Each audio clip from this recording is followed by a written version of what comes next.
Today's episode is all about sticking to your boundaries even when it hurts. Sounds good already, because it is. But before we dive in, big shout out to Jazzcast Pros Network. Big shout out to the birthday girl, Jazzy T. Give her a happy birthday shout out in the comments. And welcome to the Jazzcast Pros Network if this is your first time here. The network has an incredible group of podcasters that are all encouraging you, pushing you, driving you, educating you, coaching you to living your best life. That's pretty much what we're all about across the spectrum. So check out Jazzcast Pros. Also like, subscribe, and share to the Healthy Illness Podcast. Like, seriously, let the people know that you're listening. So today's episode, setting boundaries even when it hurts. Why do we have to do that? And why am I talking about it today?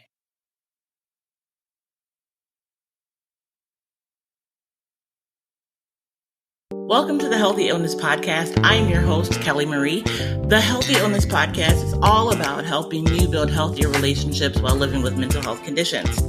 As your host, Kelly Marie, I live with mental health conditions and use my life, my story, my expertise in this thing, breathing, to help you do the same. When I say relationships, I mean relationships of all types, relationships with family, friends, or more like relationships with humans, relationships with money, relationships with your pets, relationships with your plants, work relationships, all kinds of relationships, your relationships with food. Like, really? Yes, all the relationships. We often limit that and just mean people.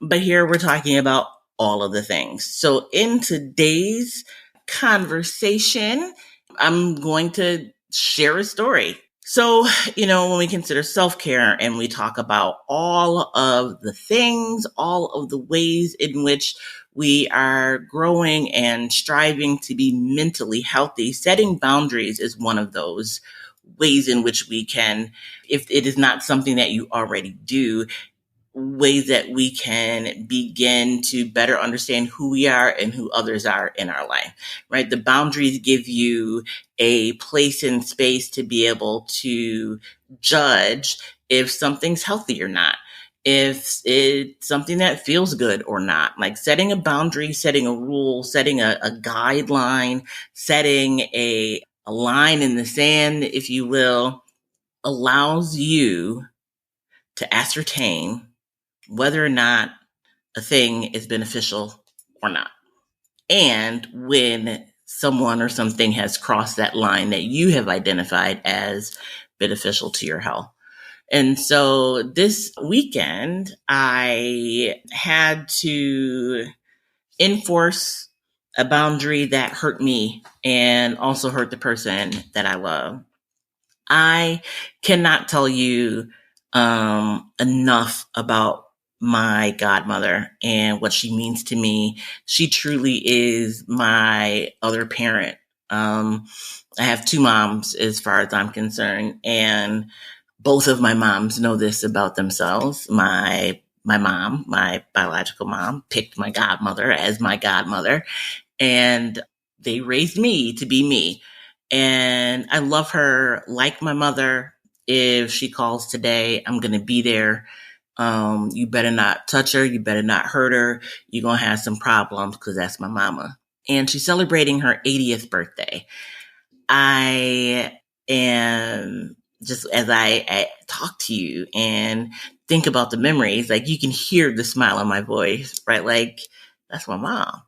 And she was there for me and there for my mom when I, as a child, opened up about my abuse and needed to go to therapy and needed to go to doctors and be examined and go to DA's offices and talk to counselors and attorneys and doctors. And like, my godmother was there in the flesh, taking me to those places, standing in the gap for my mom, who was trying to deal with that whole process from a mother's perspective. And so she named me Akila. She is the reason why my name is Akila. and why I am so purposeful in how I use my words. And so I've shared that story about being named Akila. And when I would get in trouble, she would be like, and Akila, what does your name mean? And I'd say wisdom, one who thinks before she speaks. Because usually I said something out of pocket that I should have thought about before I said it. And so she checked me. Cool beans. So my mom's birthday is, this past weekend. And she wanted to have kind of like a girls trip. That's really what it is, but a girls trip with all of her godchildren. And I'm sharing this, and I very rarely share stories with other people in my lives, right? Like they have to consent to me sharing these stories. And so we talked today, and this conversation is going forth because she knows that it is healing, not just to me and to her, but also to you. And just want to throw that in there. Both moms know and understand. And so I'm not having a tough time at work, but a lot of things are going on at work. A lot of things are going on physically. And then there is this girls trip that would be an 8-hour drive. I love to drive. And you might be like, oh girl, I'm not driving nowhere for 8 hours. Like driving is my therapy. So an 8-hour drive is therapeutic. I'm down for that. I am down for the long distance drive. And so that was exciting to me to be able to get on the road. It was not exciting to me to spend a weekend with, 8 women I don't know. I'm know well to spend, a weekend with them laughing and kikiing. Like I don't do that with nobody, period. Right. Like I just don't do that. And, that's not true. I mean, I do, but I'm not a big girls trip person to begin with. You go and listen to the podcast on India. You want to know how I travel? That right there, those episodes on the trip to India last year. Check them out. That really will bring you up to speed on how I need to travel. So being in a house with, 8 women for a couple of days was not anything I was looking forward to. And I expressed that early on to everybody. I was not private about that. I also believe in saying things that need to be said. And if we're going to get together and we're going to celebrate, what are we doing? Let's do it in excellence. Like, where are we going? What does she want to do? What activities are we going to have? And so we were, having meetings and stuff, trying to figure that kind of thing out. But I just, I ain't want to go. But I was going to go. Then begrudgingly, like I had made the concession, I'll go, but I'll stay at a hotel. That way I can have my away time, but still show up for everybody. I don't want to change a mood. I know my presence can have a positive or negative impact on a space, depending upon how I'm feeling. I know that about myself. And so I'm careful about the places that I go when I'm not feeling well, because I know it will have an impact on the room that I'm in. And so I, was having some issues just kind of rectifying the whole trip. Not, again, wanting to celebrate her, but not wanting to spend, 4 days, 5 days with 5 people I just don't know. And showing up in a way that honors her. And also, honestly, I mean, honors me and my relationship and my growth and my development and my health and all that kind of stuff. But really that, that honors her. And if this were any other trip, the answer would have been no, hands down. Like, I'm not doing it. I don't, we just talk. I don't travel with people. I have one travel companion that I frequently travel with. One person. We travel great. We have understanding. Life is good, generally speaking. And it's no stress, no pressure, no nothing. One person. And that's okay, because we have that understanding. That's good. That works for me. And so if I travel with other people, I need to make sure I do all of the things that I'm traveling healthy, so that my body is well, my mind is well, so I can be the person I need to be for the person I'm traveling with. Check out the India episodes. And so I did share with her. I didn't know if I would be able to go. And then and my concerns and issues, and her thing was, listen, Akila, do what you got to do. I want you there, and I want you to be around, all of the other women that she wants us to meet and commune and stuff. And I can dig it. but I didn't want to build up false hope.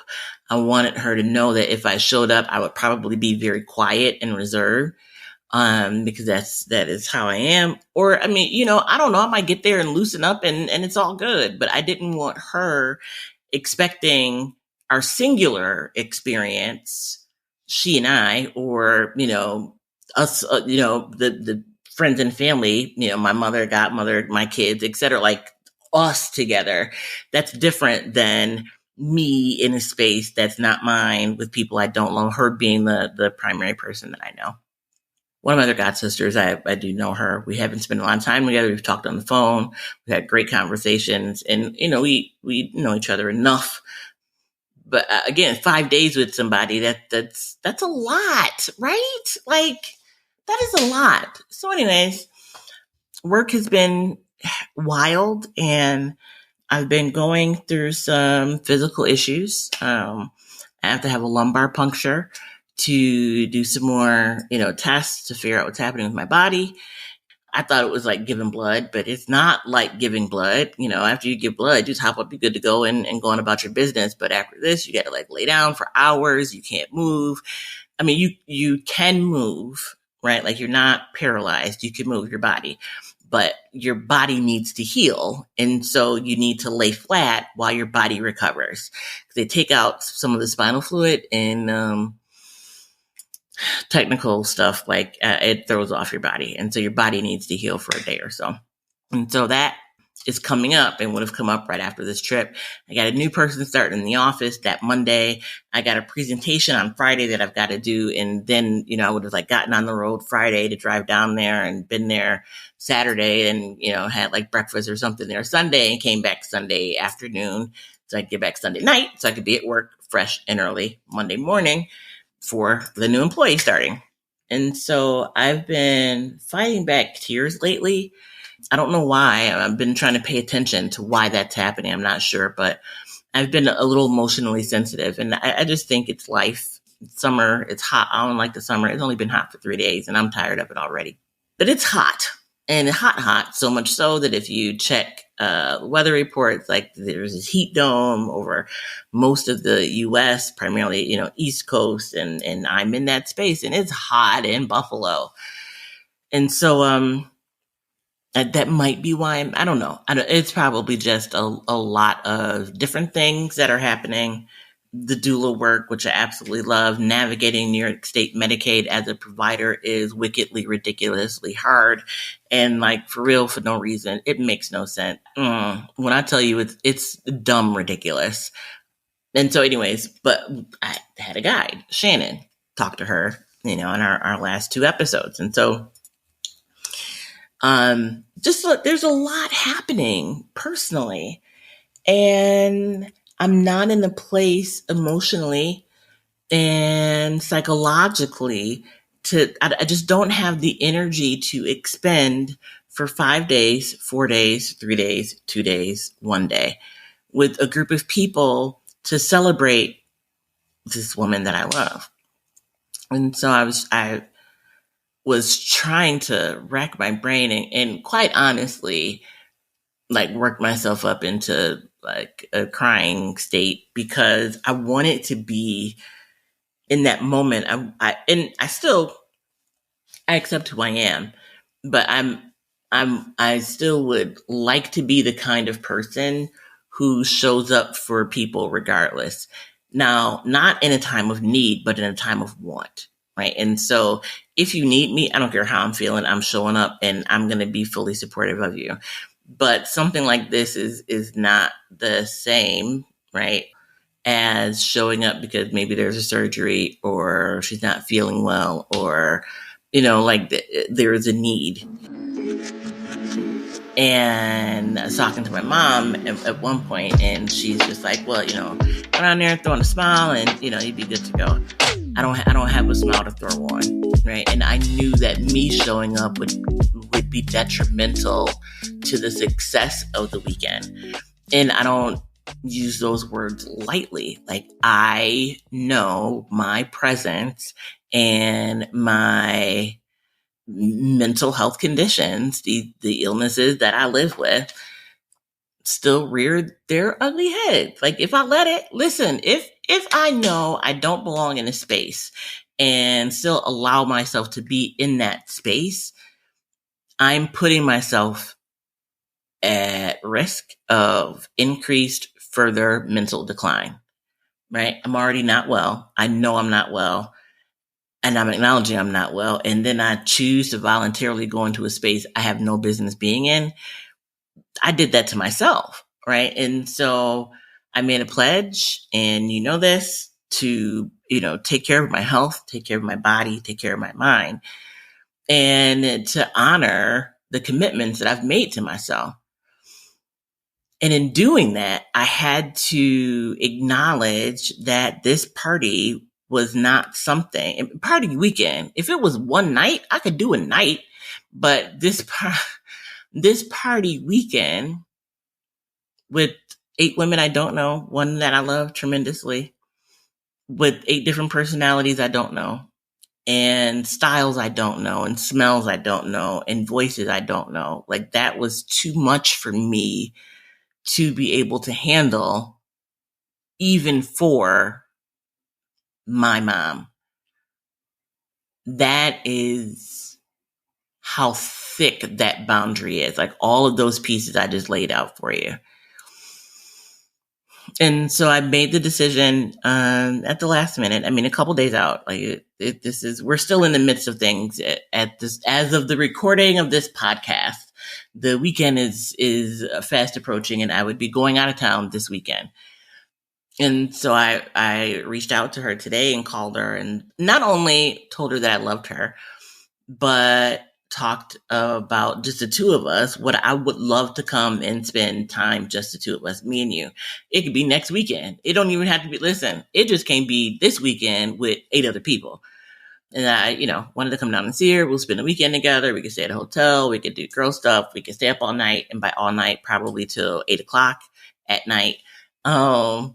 And do all of the things that she wants to do to celebrate her and us, and, her being in my life, and, being a second mom to me. And, but I would not be able to come this weekend because it would be detrimental to me personally, and my physical and mental health, and everything I'm going through my body. And again, I'm in this weird weepy state, and I know that is a precursor to can be a precursor to a downward slant situation, not spiraling, because we're not spiraling. But I'm also exercising wisdom in the health decisions that I make. And what is a health decision for me, as someone who lives with mental health challenges, mental illnesses, may not be a health decision for you. And so me spending time, 3 days, 2 days, 1 day with these people that I don't know, that is a health decision for me. For somebody else, it's like, I might not want to go, but I'm okay with it. I'm going to go and I'm going to have a good time and, rejoice and be like, and listen, I think that's fabulous. I would love to be able to do that. But remember the name of the podcast, Healthy Illness. I live a healthy lifestyle, even though I live with mental health conditions. Because I live with mental health conditions, I know there are things I can and cannot do because they will have a negative impact on my mental health. And because I live with mental health illnesses, a negative impact on my mental health is going to put me further into a deficit, not into a positive, situation. And so we just talked about what that meant. And I shared with her about what was happening in my life, and with these tests in my body and work, and just all of the small pieces and components of life that were happening to me. And it because of those things, and my body and mind, right? It's not just those things are not a big deal in and of themselves. It's those things plus the fact that I live with mental health conditions that are creating the need for this boundary that hurts. And so I found myself really weepy last night and crying because I wanted to be able to show up for her. And at the same time, I knew I could not show up for her and still show up for myself. and that showing up for her would actually be a detriment to her, to me, and to everybody else in that space. She understood. I didn't think she wouldn't. Her feelings are hurt and she's disappointed. She would love for me to be there, but she loves me. And her love for me lets me know that it's okay to make this difficult decision, right? Love doesn't force you into a position of pain that hurts you, that wants you to sacrifice for self, like you sacrifice to make them better, but there is no pouring in or filling up after that sacrifice, right? So she totally understood, and I knew that she would. But for me, it was difficult even acknowledging and having that conversation out loud. Like I'm telling my mom I've got these boundaries, and they greatly impact her. It's not like we're talking about, will you go to, a crochet club with me on Saturday? Like, this is an 80th birthday. It's the big deal. And so to not show up for her in that space hurts me, but it would hurt me more to go. Me not showing up hurts her, but it would hurt her more to see me hurting and also messing up the whole weekend for everybody. I know me. I already know me. And that's like people that don't drink, not because there's like alcoholism, sickness or illness, but because when they drink, they get mean or they get, whatever. Like, they just don't drink because they know how they act with alcohol. So this was that for me. Like, if I go feeling this way, I don't know, it is not going to be pretty. I know how it's going to look. And even though I'm forecasting, and someone could say, well, you won't know till you get there how you're going to be. Oh, I know, because I know myself. I know how I feel now. I know how I am when I'm sick. And in talking to my mom, biological mom, not godmother mom, talking to my mom, her thing was, the one thing I can tell you is I wish you felt better and wanted to go.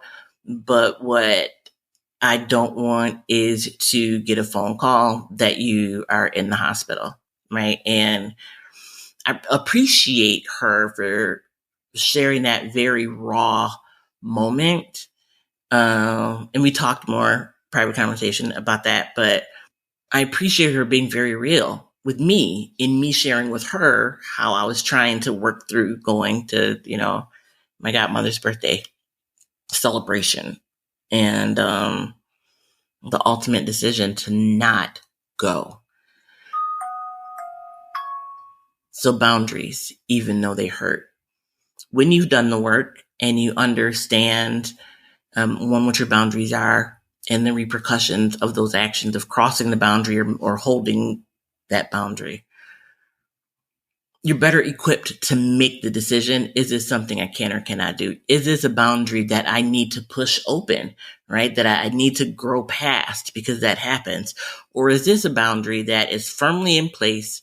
The foundation is, concrete. Like, is this an immovable boundary? At least for me right now. And for me in this case, the answer was yes. This was not a push type of boundary. Like, let me, just see, I know that I can go and be quiet and kind of reserved, but let me, and if that were the case, I could go. I could still go. If I knew I would go and just be more reserved and kind of laid back and like, back in the cut while everybody else is like laughing and talking stuff, I would still go. I'm not talking about that. I know how I show up when I'm not well, and this trip would have made me not well. I don't have a way to describe that for you. I don't have a way to say, A plus B equals C, and that's how I know. I just know. And sometimes when you know. I've done the work to know that this is not a hiding situation or me being selfish situation. This is legitimately a decision that will negatively impact my mental health. And that's not something I could do, even though I absolutely love and adore my godmother. And so I'm sharing this story with you because as you grow, as you begin to set more boundaries, readjust boundaries, there are going to be some boundaries that are immovable, and that is okay. That is necessary for you to be healthy You have to do what is necessary for you to be healthy. Because again, right, you want to be healthy so that you can give to others, so that you can pour out from your cup. We're not trying to pour out from a half empty cup. And many of us are pouring from a mostly empty cup, let alone half filled cup. And that just isn't healthy. It's not sustainable. And I was in that place. I knew that this trip would be detrimental, and more detrimental to me and to someone that I love and care about than it would be for me to just, kind of like suck it up and go. So what do you do next? What are your boundaries? It is important to know that, right? Like, what are your boundaries? You may not know if it's movable or immovable until you reach that line. But you got to know what the boundary is in order to begin to have that internal conversation. Sometimes a conversation needs to be an external conversation. So who are you talking to? Who are your supports? Who are your voices of reason and wisdom? Is it your therapist? Is it your friend? Is it like, who is it? It can't be the dog. I mean, the dog is an excellent listener, but the dog doesn't answer back in the way that you really know what the dog is saying. So who are you talking to? Who's pouring into you, right? And is it time to call that person, to call those folks and have that conversation? And when you do, be honest with yourself, with them, because that's really the only way you get to work through whether or not this boundary is movable or immovable, or the consequences of moving or not moving the boundary. Only way to do that is truly to be honest with yourself. And if you're sharing with someone as you work through this, to be honest with them and treat your decision with grace, right? Like, you may look back and regret the decision. You may look back and say, I'm so proud of myself because I made that decision and stuck with it, even though it wasn't the right decision. Or it turns out it actually was. But we don't know until we do the work. We don't know until we've made the lists, until we've done the checking, until we've done the understanding of who we are, to be able to really evaluate the boundary for what it is and how it works and functions in our life. So I'll leave you with that. Until the next time, more doula stuff coming. When I tell you I love this life, I just took an acupressure class. So we're going to talk about that next, acupressure in pregnancy. I can't wait to share. That's all I'm going to say about that. Acupressure in pregnancy. It's coming up on the Healthy Illness podcast. But if you are in need of someone to talk to, if you don't have that friend or family member or therapist or, religious leader or peer to talk to, call 988. They're there 24 hours a day, 7 days a week. Listen, you need to let your elected representatives know that we need to fund services like 988 and the text line, because folks like us, regular everyday people, are out here doing the best we can to live and survive, and sometimes we need someone to talk to. So 988 is there for you 24 hours a day, 7 days a week, confidential, free. They will ask you questions to make sure you're okay. So just be prepared. Just know, you will be able to talk, but they want to make sure you're all right. And you're not alone. You got this. We got this. We're doing it. We're making it happen. Be it pretty or not, right? Whether we need to apologize or be not sorry, the work we do for ourselves, on ourselves, is so very important so that we can be better, not just to ourselves, but also to others. So until the next time, I encourage you to be the light.